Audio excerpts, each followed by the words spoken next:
ಅದು ನಮಗೆ ಸುಖವನ್ನು ಕೊಡುತ್ತದೆ, ಜೀವನವನ್ನು ಸುಖಿಯನ್ನಾಗಿಸ್ತದೆ, ಸುಖಪೂರ್ಣಗೊಳಿಸ್ತದೆ.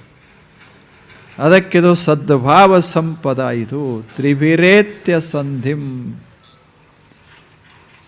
ಅದರಾಗ ಇನ್ನೊಂದಿಷ್ಟು ಅರ್ಥ ಕಲಿಬೇಕು. 3 ತಾಯಿಯಿಂದ ಕಲಿಬೇಕು, ಸುಂದರವಾದ ಭಾಷೆಯನ್ನು, ಸುಂದರವಾದ ನಡೆಯನ್ನು. 2 ತಾಯಿ ಕಲಿಸೋದು. ಮೊಟ್ಟ ಮೊದಲ ಭಾಷೆ ಯಾರಾದರೂ ಕಲಿಸ್ತಿದ್ರೆ ಅದು ತಾಯಿ ಕಲಿಸ್ತ. 2ನೇದ್ದು ಹೇಗೆ ನಡೀಬೇಕು ಅನ್ನೋದನ್ನು ಕಲಿಸೋದಾದರೆ ಮೊದಲು ತಾಯಿ ಕಲಿಸ್ತ. ಆಕೆ ಮನಸ ಇವೆರಡು ಸುಂದರವಾದಂಥ ಭಾಷೆ ಮತ್ತು ನಡತೆಯನ್ನು ಕಲಿಸ್ತಾಳೆ. ಅದನ್ನು ಕಲಿಬೇಕು. ಇದು ಮೊದಲನೇದ್ದು ಸಂಧಿ. ಇದು 2ನೇದ್ದು ತಂದೆ ಕಲಿಸಬೇಕು, ಚಲೋ ಕೆಲಸ ಕಲಿಸಬೇಕು, ಉದ್ಯೋಗ ಕಲಿಸಬೇಕು,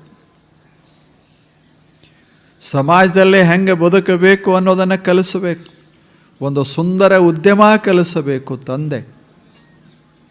ಆ ಬಳಿಕ 3ನೇದ್ದು ಒಬ್ಬ ಆಚಾರ್ಯ, ಶಿಕ್ಷಕ ಕಲಿಸಬೇಕು. ಇವರೇ 3 ನಮ್ಮ ಜೀವನಕ್ಕೆ ಆಧಾರವಾಗಿರುವಂಥ ವಿದ್ಯೆಯನ್ನು ಕಲಿಸುವವರು.